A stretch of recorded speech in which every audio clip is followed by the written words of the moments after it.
Nathaniel Hayes woke to the quiet murmur of the world outside, the kind of stillness that had become so familiar to him in the years since Susan's passing. He lay in bed for a moment, the soft rustle of the covers the only sound in the room. The morning light filtered through the lace curtains, casting gentle patterns on the hardwood floors, patterns that reminded him of how Susan used to stand by the window in the early mornings, staring out at the sprawling garden they had built together. At 78, Nathaniel's body had begun to show the inevitable signs of time. His joints ached when he moved, his knees creaked like the hinges of an old door, and his back bore the weight of a life well lived, but at times far too long. His hands, once strong and capable, now trembled ever so slightly, a reminder of the years that had passed since he and Susan had first bought this house in Maine, more than 5 decades ago. He sat up slowly, letting the weight of the day settle over him, and rubbed his eyes. The familiar ache in his lower back sent a jolt of discomfort through his spine. He had always been independent, never one to complain about the toll that age had taken on him, but lately it felt different. He could no longer ignore the subtle shifts in his body. His eyes wandered across the room. The dresser was adorned with Susan's beloved trinkets, her favorite perfume bottle, the framed photograph of their wedding day, the soft, worn book of poetry she used to read to him before bed. The room held echoes of their shared history, an indelible bond etched in the very walls, the floors, and the furniture. With a sigh, Nathaniel stood and shuffled over to the window. He parted the curtains, and the world outside greeted him with the first hints of spring. The snow that had blanketed the ground for months had finally begun to melt, revealing patches of green grass and the delicate buds of early flowers. The sight stirred something in Nathaniel, a fleeting sense of hope, the kind he used to feel when spring came around, when life felt full of promise. But now it only reminded him of how much he had lost. The garden that he and Susan had spent years cultivating was now a shadow of what it once was. There was no one to share it with anymore. As he stood there lost in thought, the phone rang, breaking the silence. He turned to see his landline flashing with the name of his son, Adam. Nathaniel hesitated for a moment before picking up the receiver, as he always did when Adam called. Over the years, the calls had become more infrequent, and when they did come, they often carried an undercurrent of obligation rather than genuine concern. Adam, now in his mid-40s, had long ago left the small town of Henlopen and moved to Boston, where he'd built a successful business and a life with his wife, Karen. Their children, Nathaniel's grandchildren, were growing up fast, and though Nathaniel loved them dearly, he couldn't shake the feeling that his son, his family, had moved on without him. "Hey, Dad," Adam's voice came through the phone, upbeat but guarded. "How are you?" Nathaniel paused. "I'm fine, Adam. Just getting up." There was a moment of silence on the other end before Adam continued.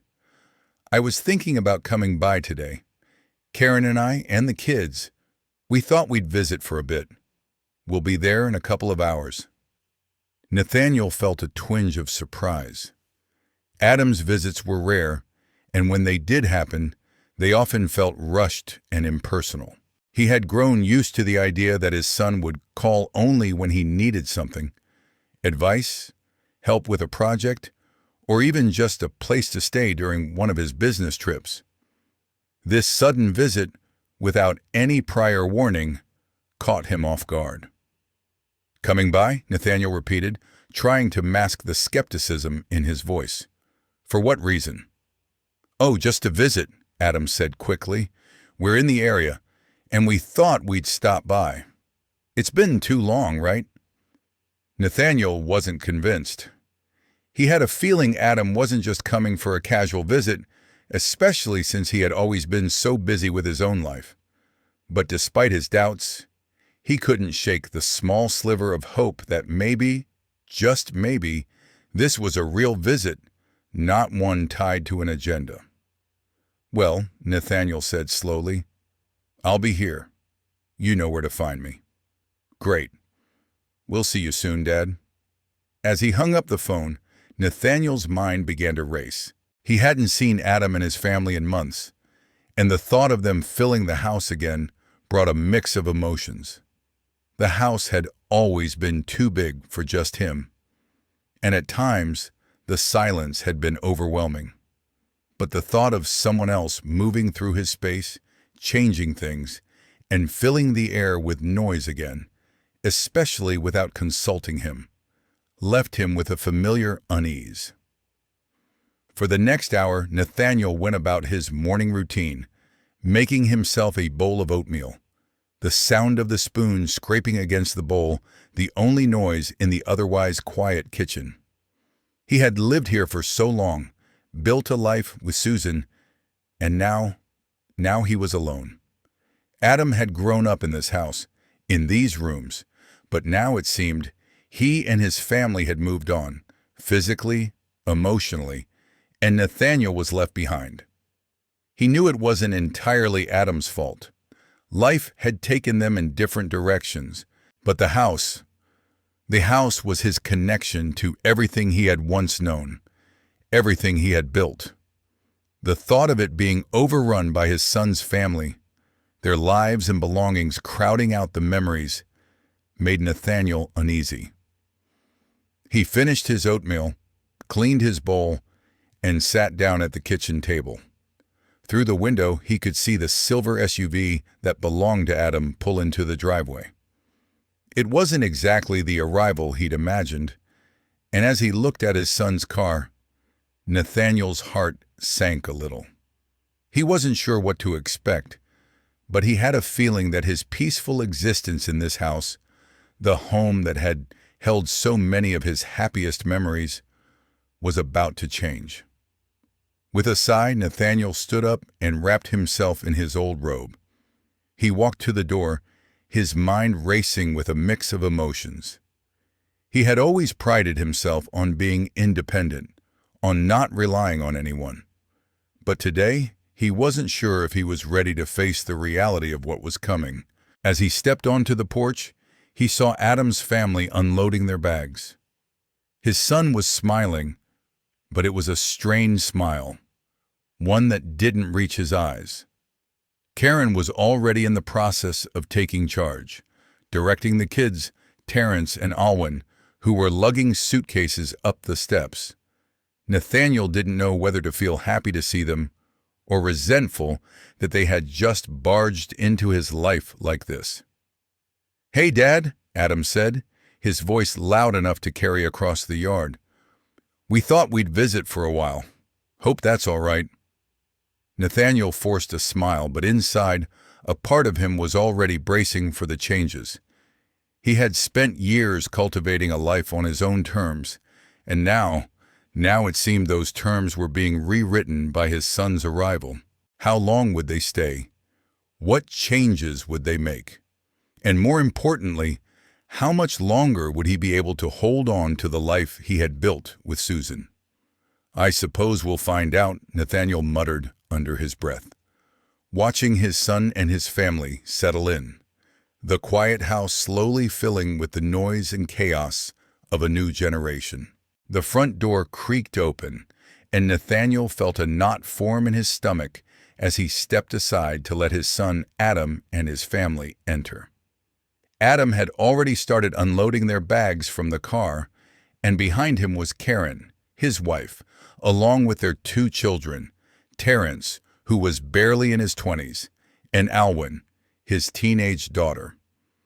They looked different now, older, their faces a little more worn from the weight of their own lives.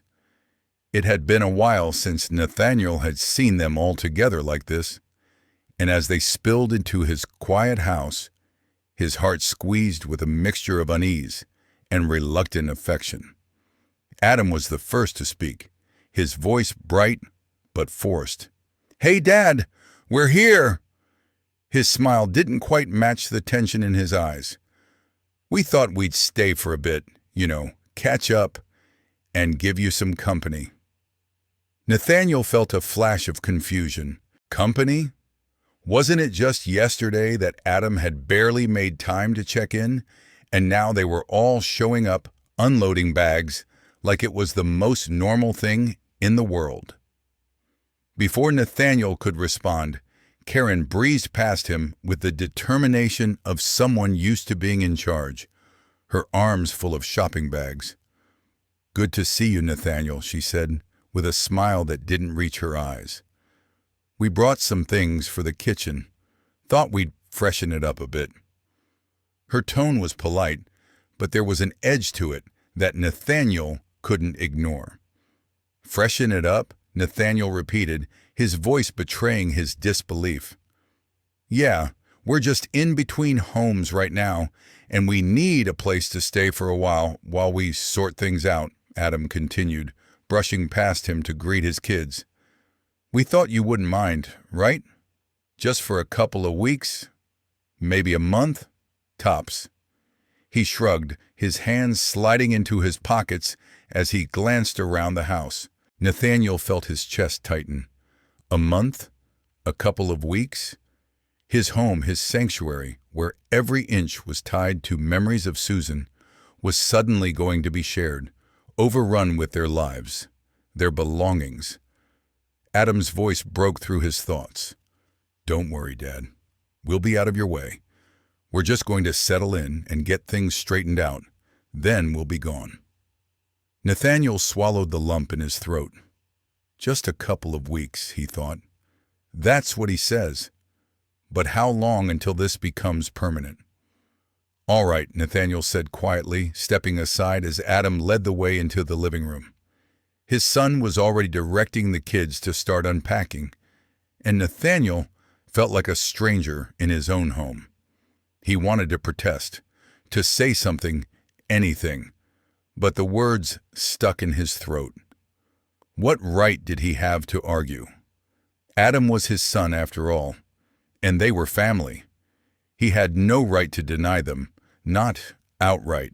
As Adam and Karen began to settle in, Nathaniel stood at the threshold of the kitchen, watching them begin to transform the familiar spaces that had been his and Susan's. Karen immediately began pulling things from the refrigerator, exclaiming about expired items and the state of Nathaniel's groceries. "Obadiah, this cheese has been in here for weeks. You're going to get food poisoning if you keep this around."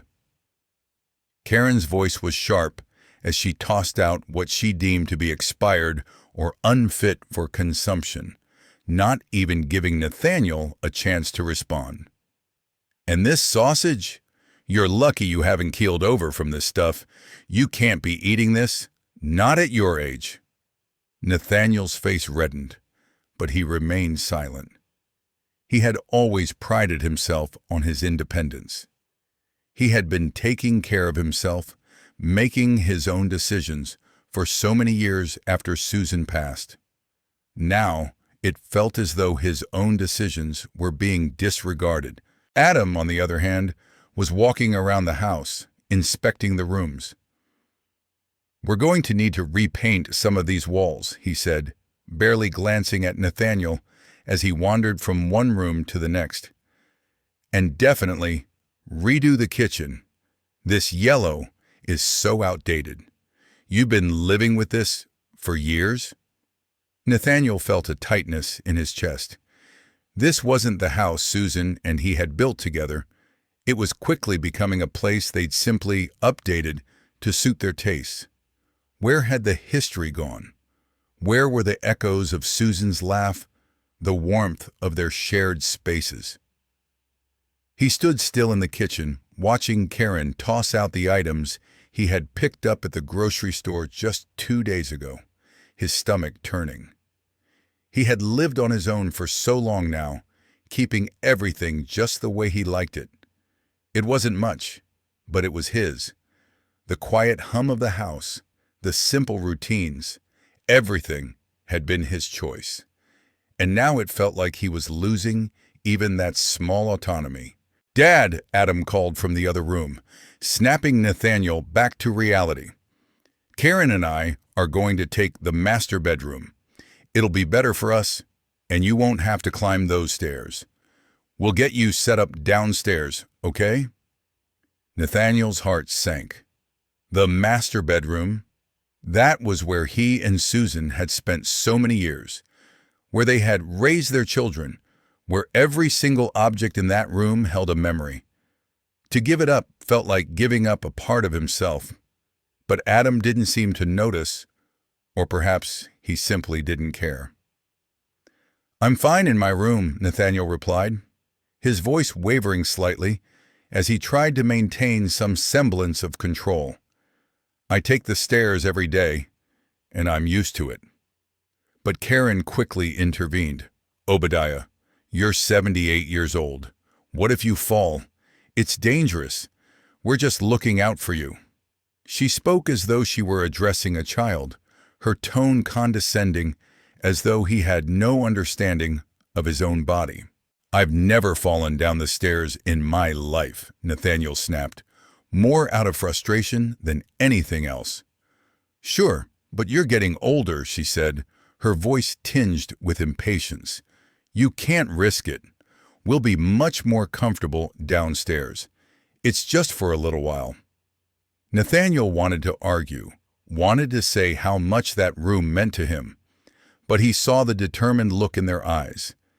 They had already made up their minds, and so, reluctantly, Nathaniel climbed the stairs to gather his things.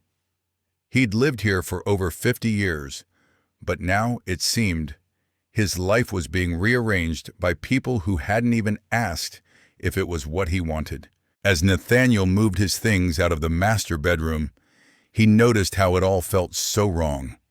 The walls, now bare, were reminders of all the years spent with Susan, the quiet evenings spent together, the laughter that filled the house, the photographs they had taken together on their trips, the knickknacks that told their story, all felt like they were being erased.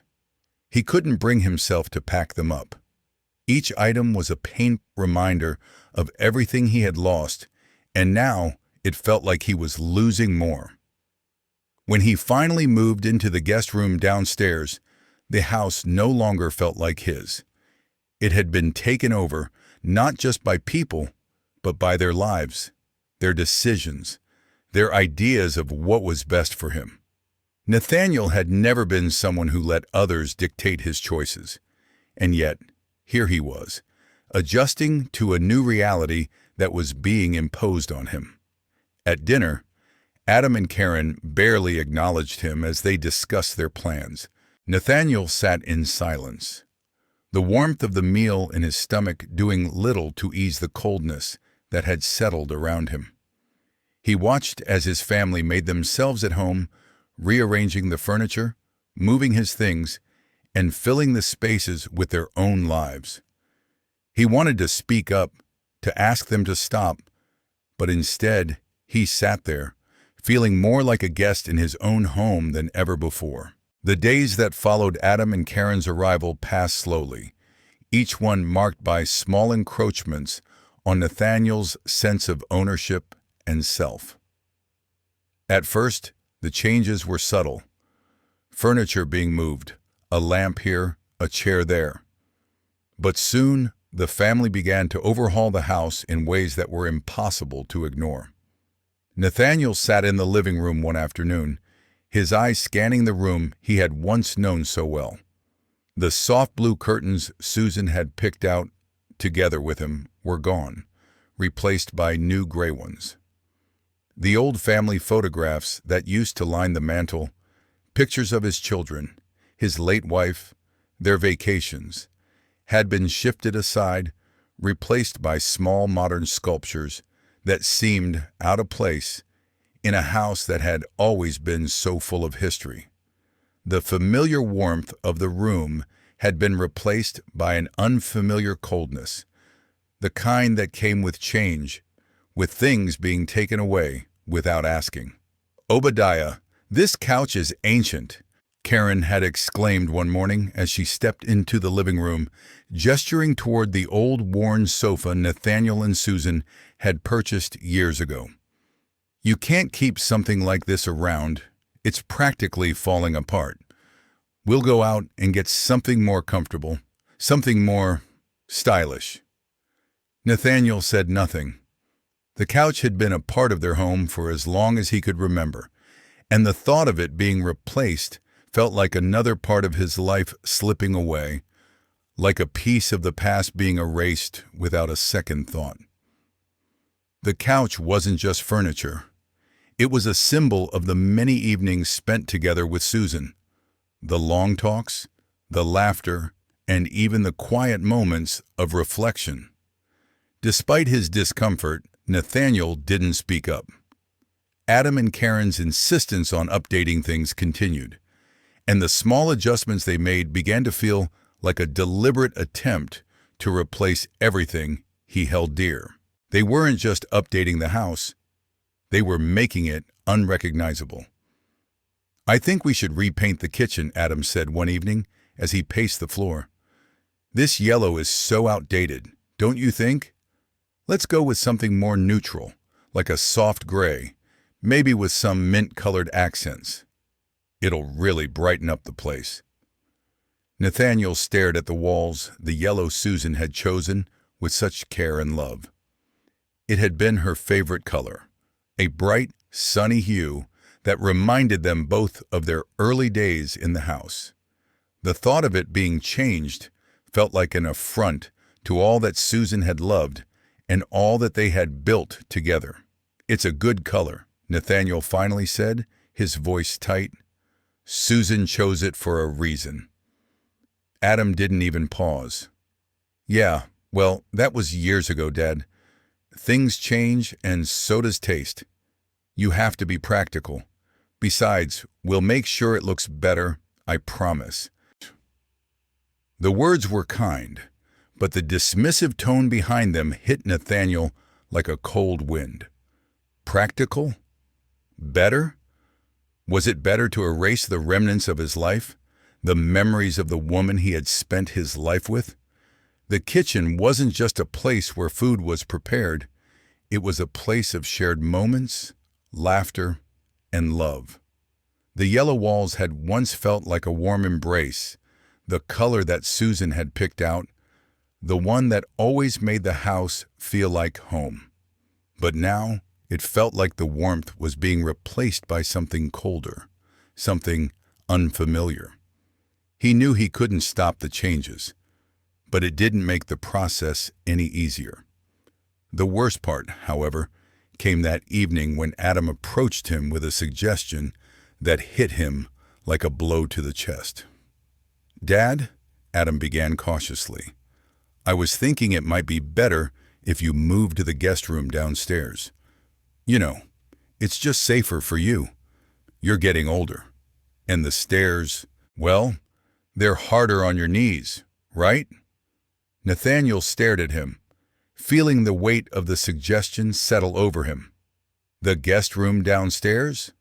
That room, small and tucked away in the corner of the house, had always been for guests, for visitors, never for him.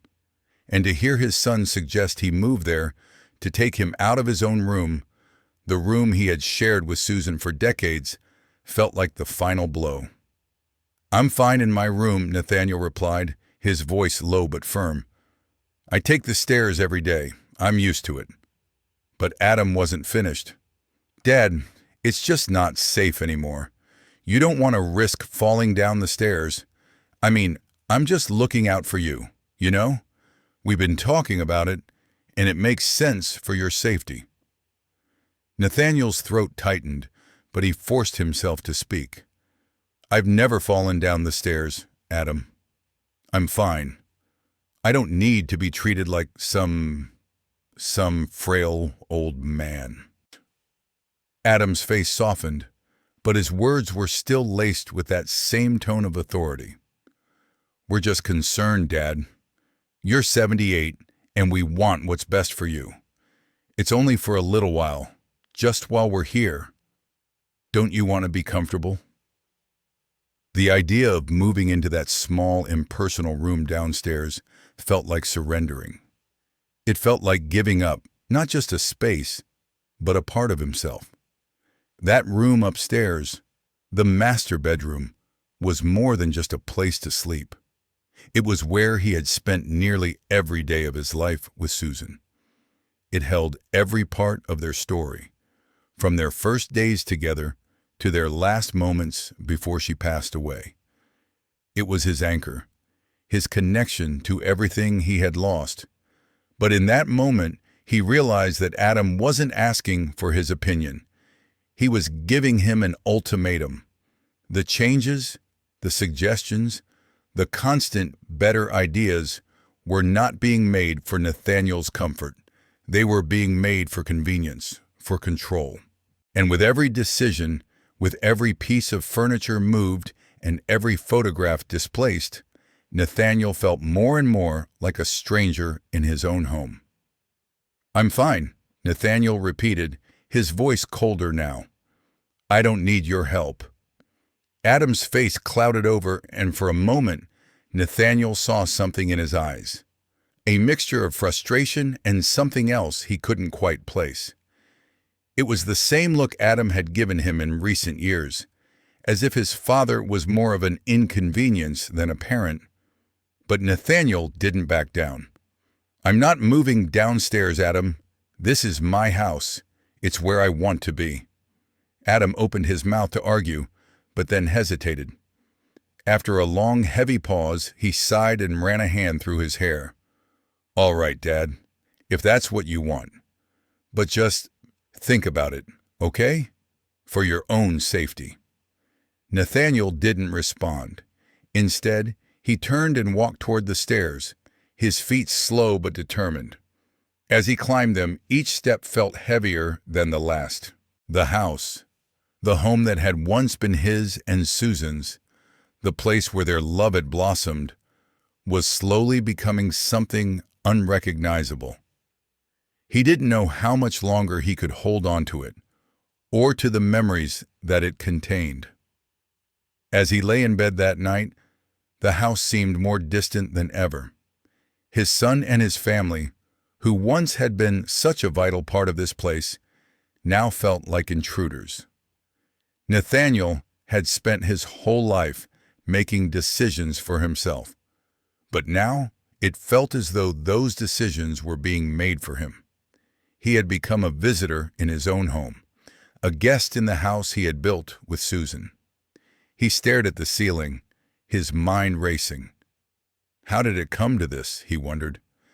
How did my life become something I no longer recognized?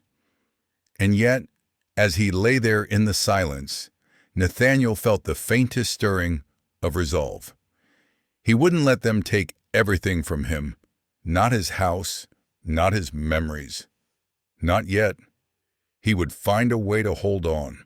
But for now, he had to endure the subtle, relentless erosion of everything he had once held dear. The days that followed were fraught with tension, each one adding another layer of discomfort to the already strained relationship between Nathaniel and his son, Adam, and daughter-in-law, Karen.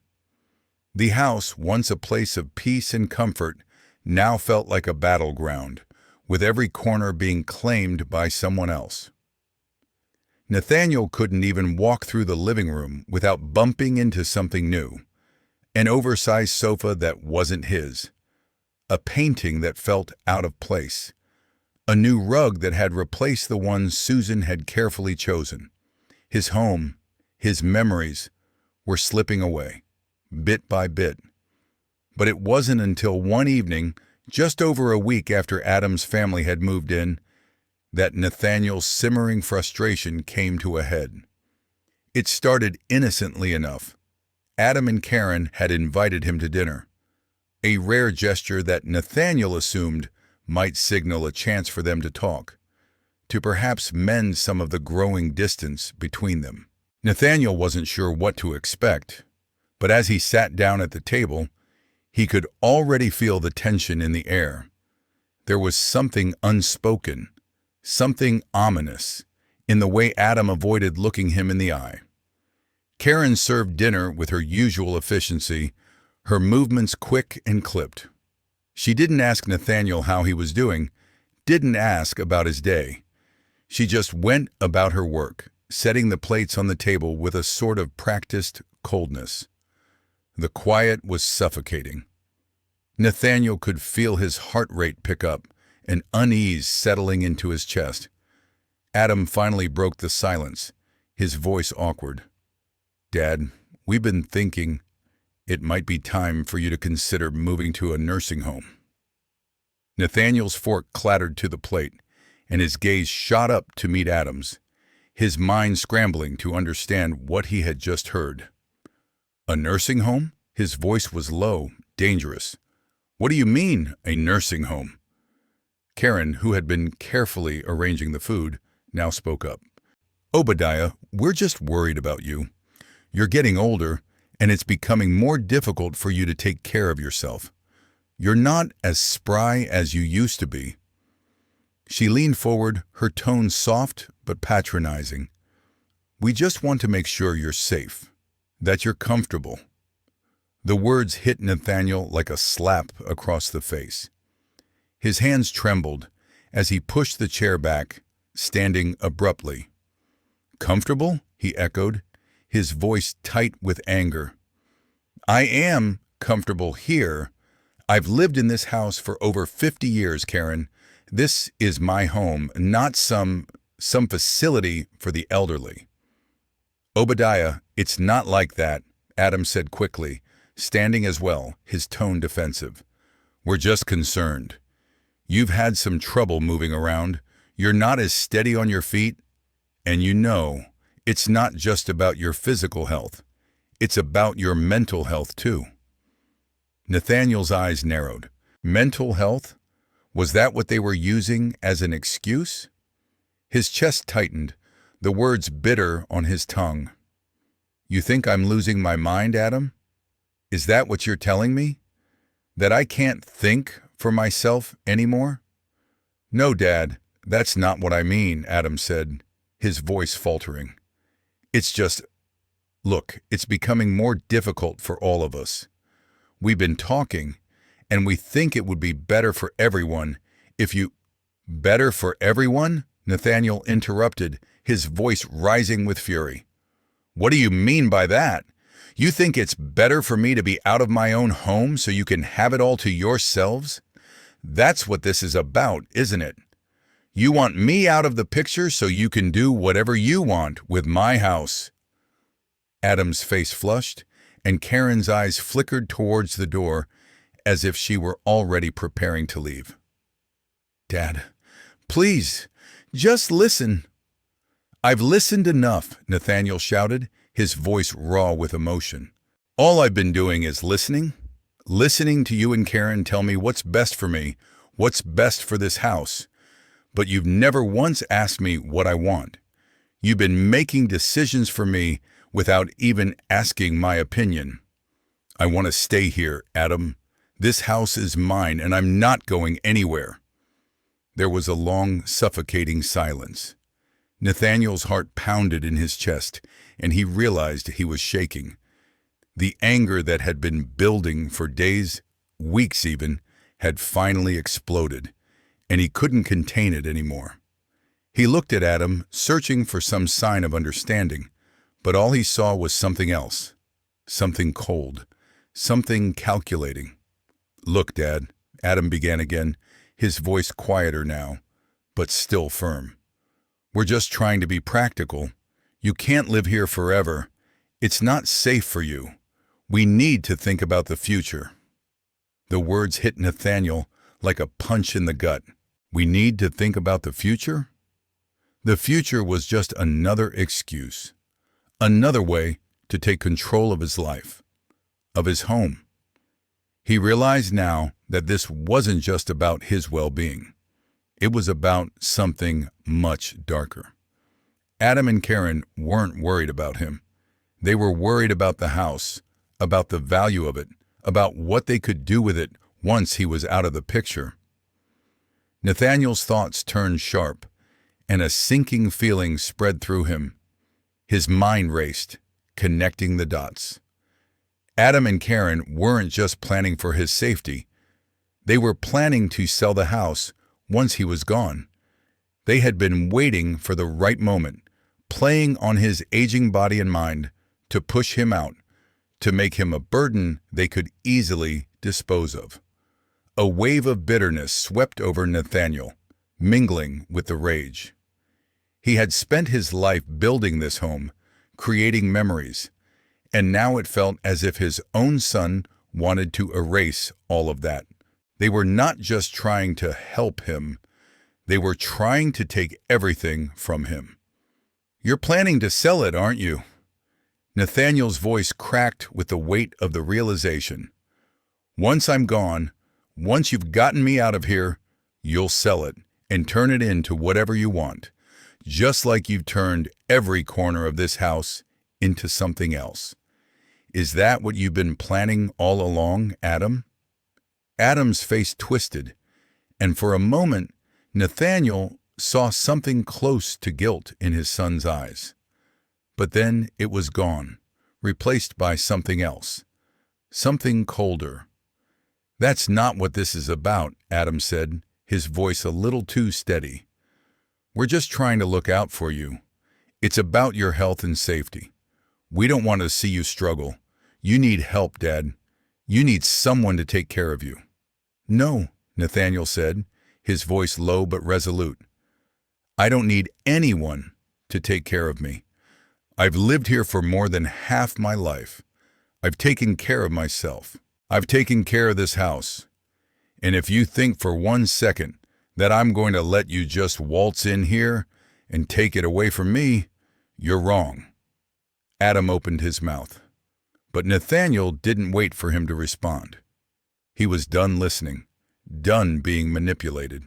He stormed out of the dining room, his heart hammering in his chest, his mind racing with a cocktail of rage and disbelief.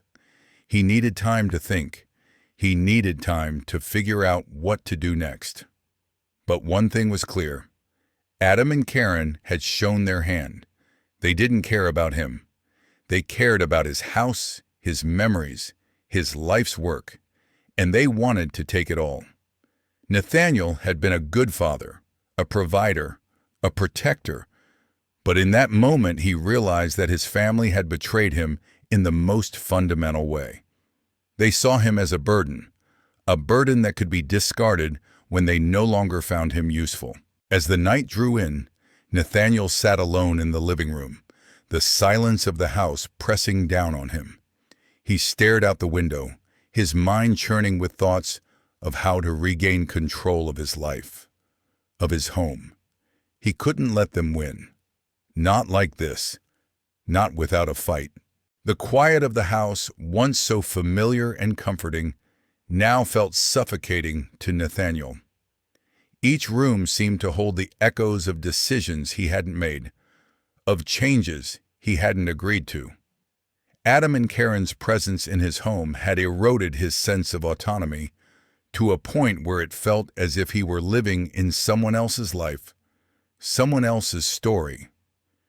They had taken his space, his memories, and now they wanted to take his dignity. As Nathaniel sat alone that evening in the living room, staring at the empty spaces that had once been filled with his and Susan's life, a quiet realization washed over him. He wasn't powerless. He wasn't at the mercy of his son's whims. He was still the owner of this house, the man who had built it, who had made it a home. This was his place. And no one, not even his own family, could take that from him without a fight. The idea hit him like a spark in the dark. He could still fight for control. He could still protect the life he had worked so hard to build, and he would do it in a way they wouldn't expect. That night, after Adam and Karen went to bed, Nathaniel made the call. It was a decision he had hesitated to make for years, but the situation had left him with no other option. He dialed the number of a local attorney, a man who had helped him with legal matters in the past, and asked if they could meet the next day. The next morning, Nathaniel sat across from the attorney, a man named George Henson, in his small office. George was a middle-aged man with glasses perched on the end of his nose, his salt and pepper hair combed neatly to one side. He looked at Nathaniel with a mixture of curiosity and concern. "So what brings you in today, Nathaniel?" George asked, leaning forward, his hands folded neatly on the desk. Nathaniel hesitated for a moment, his thoughts swirling. He had spent so many years living on his own terms, taking care of his own affairs, that the idea of seeking legal advice felt like a defeat. But he knew it was the right step. He had to act, and he needed a plan. "I need to know what my options are," Nathaniel said, his voice steady. "I want to make sure no one can take my house from me. Not my son, not anyone. This house is mine, and I want to keep it that way." George nodded, understanding. "You're the legal owner, Nathaniel, and as such, you have the right to make decisions about your property. If there's no will or legal documents in place that say otherwise, you have full authority to sell or keep the house as you wish." Nathaniel felt a surge of relief at those words. He wasn't powerless. But the lawyer's next question brought him back to reality. "Are you planning on selling the house?" George asked, his voice cautious. Nathaniel didn't hesitate. "Yes, I've made up my mind. I'm going to sell it." For the next few days, Nathaniel focused on getting the paperwork in order. He knew the house was valuable. Its location overlooking the bay, its history. It had been a part of his life for so long, but he also knew it was time to let go of it. "Let them have it," he thought bitterly, "but not in the way they expect, not without paying for it." He contacted a few potential buyers, but it wasn't until he received a call from Thornton Barington that Nathaniel began to feel a sense of hope. Thornton was a successful businessman from a nearby town, a man who had made his fortune in real estate. He had heard of the house through a mutual acquaintance and had expressed interest in purchasing it. When Nathaniel met Thornton, he immediately liked the man. Thornton was in his early 50s, well-dressed and charismatic, with an air of someone who appreciated history and the finer things in life. They met at a small cafe near Nathaniel's house, and after a brief exchange of pleasantries, they got down to business. "I've heard a lot about this property," Thornton said, sipping his coffee. "It's not just the location that's impressive, it's the history. This house is a gem, Nathaniel. I'd be honored to make it part of my portfolio." Nathaniel studied him for a moment, then spoke quietly, his voice tinged with determination. "I'm not just selling the house for the money. I'm selling it to take control of my life back. I want to make sure my future is secured, and I want a place to live that's truly mine." Thornton raised an eyebrow, intrigued. "What do you mean by that?" Nathaniel took a deep breath. "If I sell this house, I want to make sure I have a place to live here. I'm not ready to move into some nursing home or be put away somewhere. I want to live on the property, in a guest house where I can still be close to everything I've built here." Thornton's eyes brightened with understanding. "You want the house, or at least part of it, to stay yours. I get it, and I respect that. Here's my offer. I'll buy the house, and in exchange, I'll have a guest house built on the property for you to live in. You'll have your own space, and I'll make sure it's up to your standards. You can stay here as long as you like, and it will be entirely yours, no strings attached."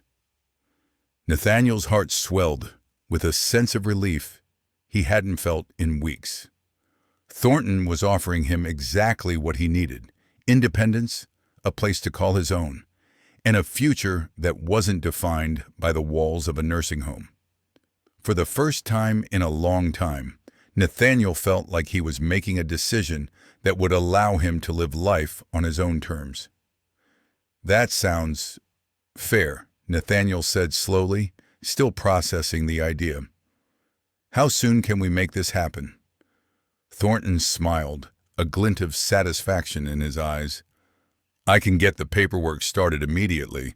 If you're ready, we can close the deal in the next couple of weeks." The decision was made.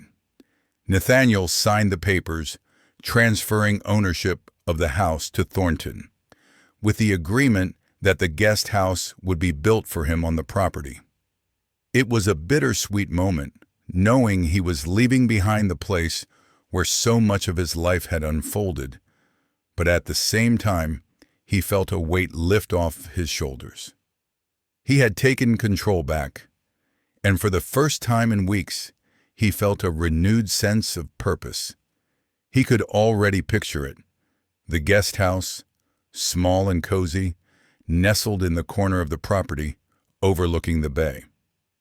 A place that would be entirely his. It was exactly what he needed to feel free again, to live on his own terms, without being subject to the whims of his son and daughter-in-law. Thornton's offer gave him the future he had always hoped for, but had been denied in the last few years. The battle wasn't over, but Nathaniel had won the first round. He had regained his independence. The day Nathaniel had been dreading finally arrived. He had made the decision, signed the papers, and secured his future. But nothing could quite prepare him for the confrontation that was coming. The house was no longer his. The moment he signed the contract with Thornton Barington, everything had changed. The deal had been done, and the new chapter of his life was beginning. But Adam and Karen hadn't been a part of that decision.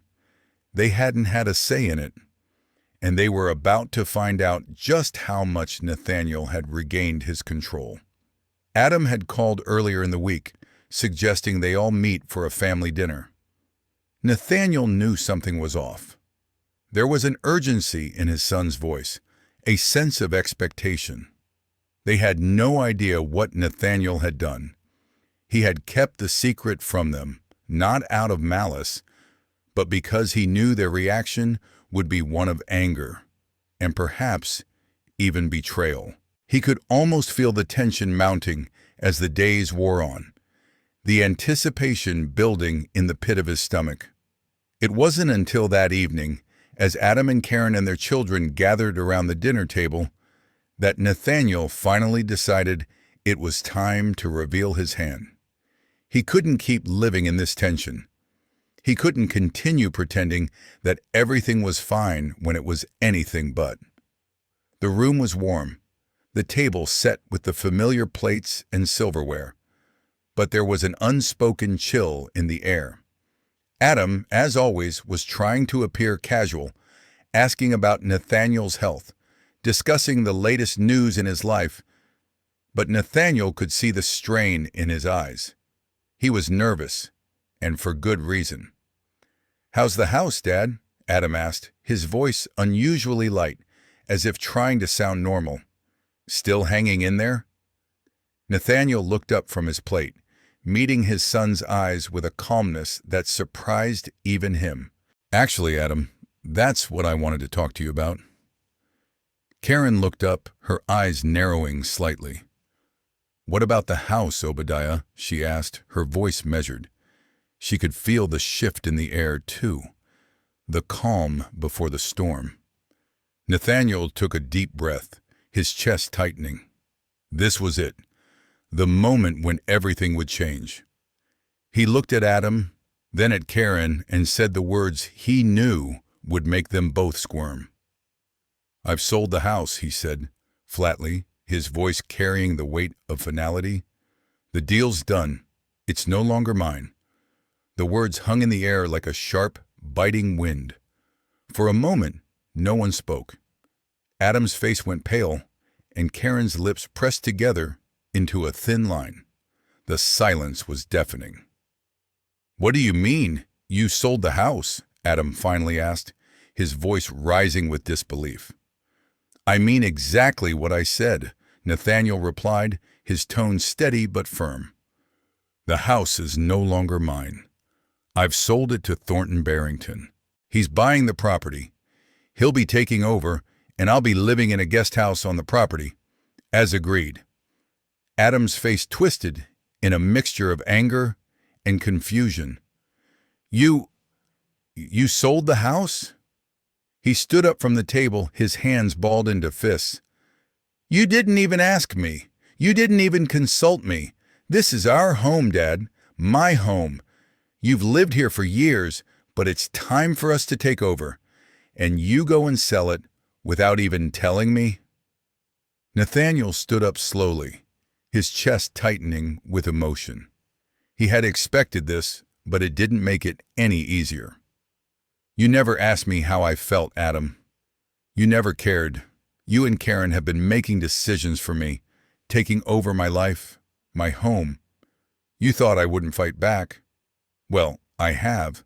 This is my house, and I'm taking control of my life again."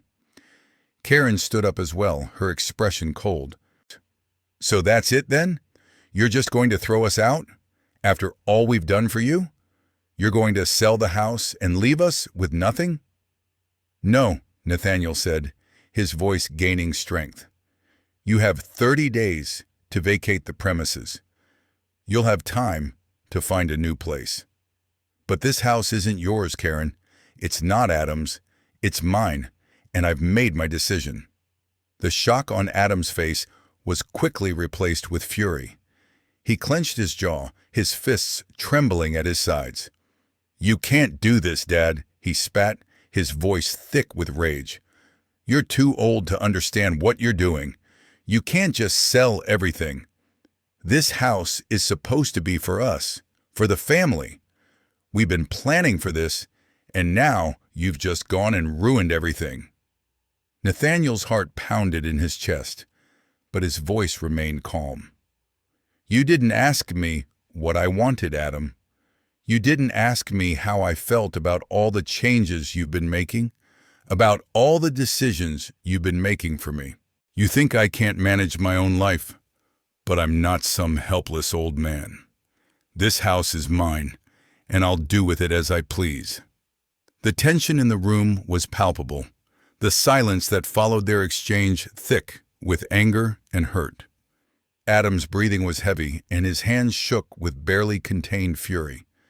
Karen, who had remained silent up until now, spoke with a cold edge to her voice.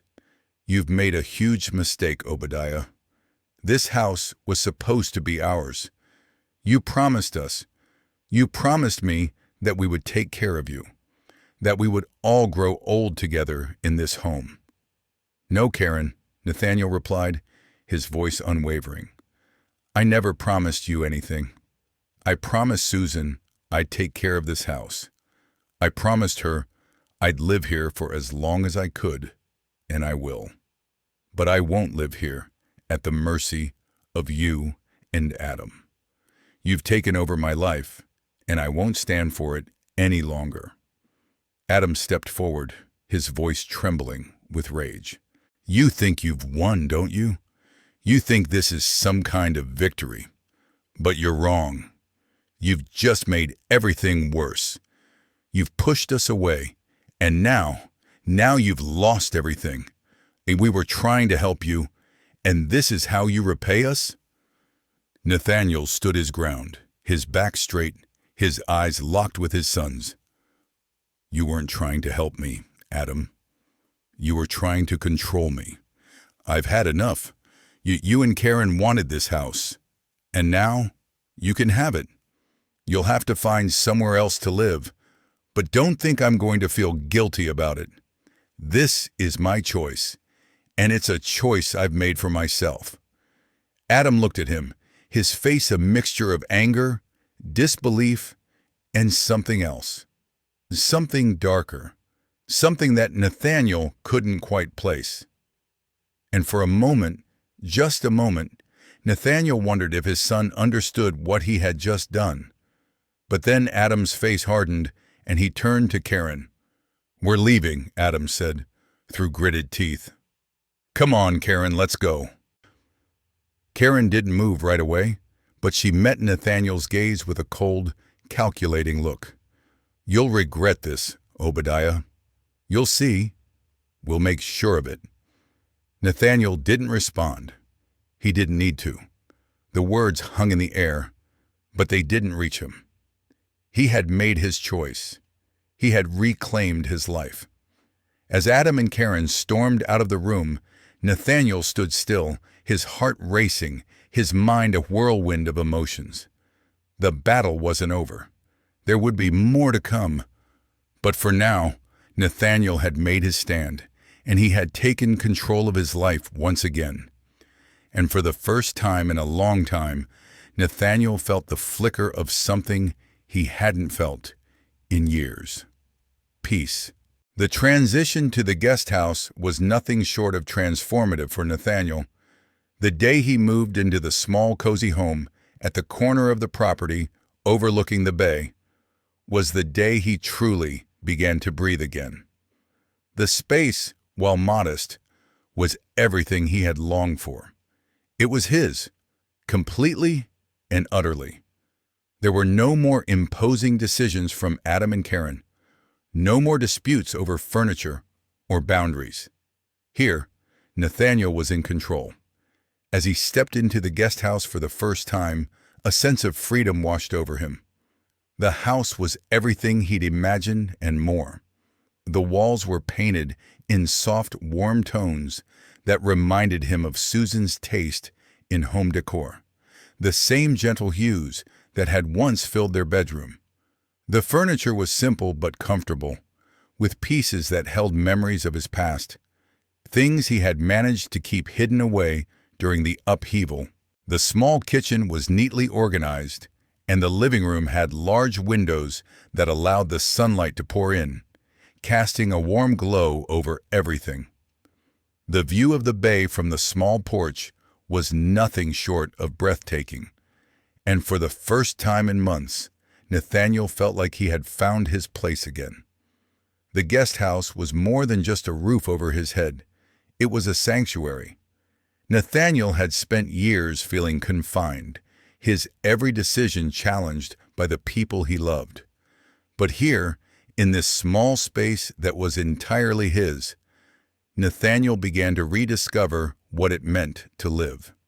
The constraints that had been placed on him were gone. The weight on his shoulders had lightened. He could finally breathe, finally be the man he used to be before all the conflict, before the decisions made for him. Nathaniel spent the first few weeks getting settled into his new space, organizing his things, and filling the shelves with the small mementos he had rescued from the main house. Photographs of Susan, old books that had sat on the bookshelf for years, and pieces of furniture that had been passed down through his family. Each object, each photograph, was a step toward reclaiming the life he had almost lost. The house had a warmth to it, a hum of life that Nathaniel hadn't felt in years. It wasn't just the physical space, it was the sense of agency, of purpose that filled him. He began to take pride in his new home, savoring the moments spent enjoying the peacefulness of the bay, the quiet hours spent in the small garden he planted in the backyard, and the simple joy of doing things on his own terms.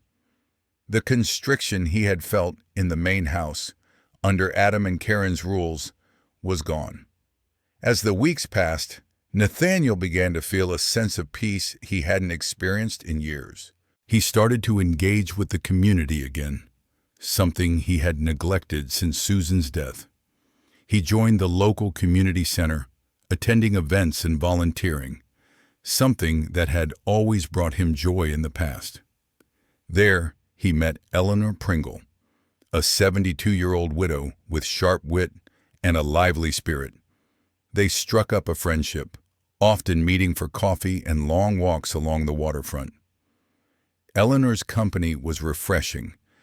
She had a way of making Nathaniel laugh again, something he hadn't done much of in recent years. One afternoon, while they were sitting on a bench at the community center, watching the boats float lazily across the bay, Eleanor turned to him, a soft smile on her face. "You know, Nathaniel," she said gently, "I never thought I'd be starting over at our age. But here we are, aren't we? It's never too late to live the life we want. We just have to be brave enough to take the first step." Nathaniel looked at her, her words sinking in. She was right. He had spent so much of his life, especially in recent years, living for others, caring for Susan, raising Adam, and later even adjusting to Adam's life decisions for him. He had given so much of himself away, and in doing so, had lost sight of what he wanted, what made him feel alive. But now, in the quiet of the guest house, in the calm of the bay, Nathaniel was beginning to remember who he was again. He had always loved photography, but over the years, he had put it aside. He picked up his camera again one evening, just as the sun began to set over the water. He took photos of the vibrant colors of the sky, of the quiet serenity that now enveloped his world. The sense of purpose that had once driven him to document his life returned. The camera was no longer just a tool.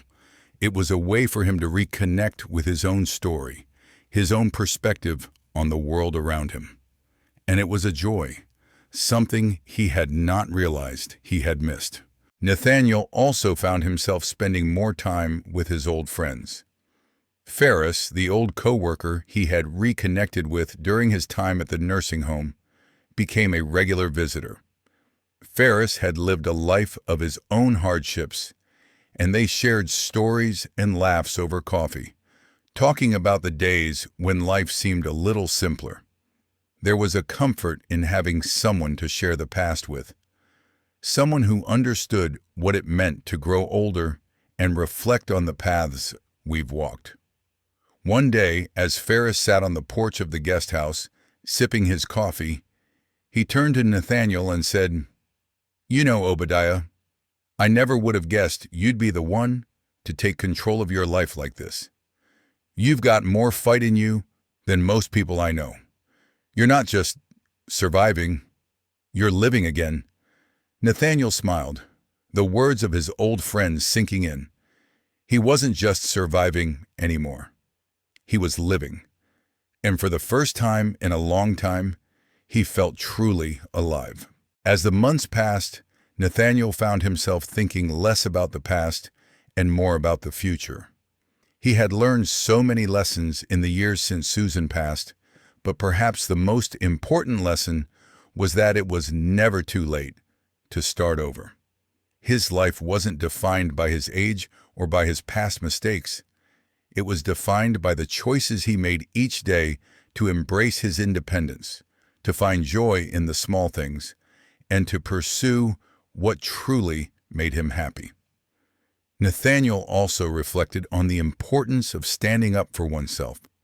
For years, he had allowed others to make decisions for him, to decide his worth, his place in the world. But he had taken control now, and he was stronger for it. The act of reclaiming his space, physically and emotionally, had opened his eyes to the fact that no one, not even family, had the right to define him. And so, as the sun dipped below the horizon one evening, Nathaniel stood on the porch of his new home, a glass of wine in hand, looking out at the bay. The air was warm with the promise of summer, and for the first time in a long time, Nathaniel felt a profound sense of peace. He had fought for his independence, for his right to live on his own terms, and now he was free. He was no longer burdened by the expectations of others, no longer trapped by the walls of a house that no longer felt like home.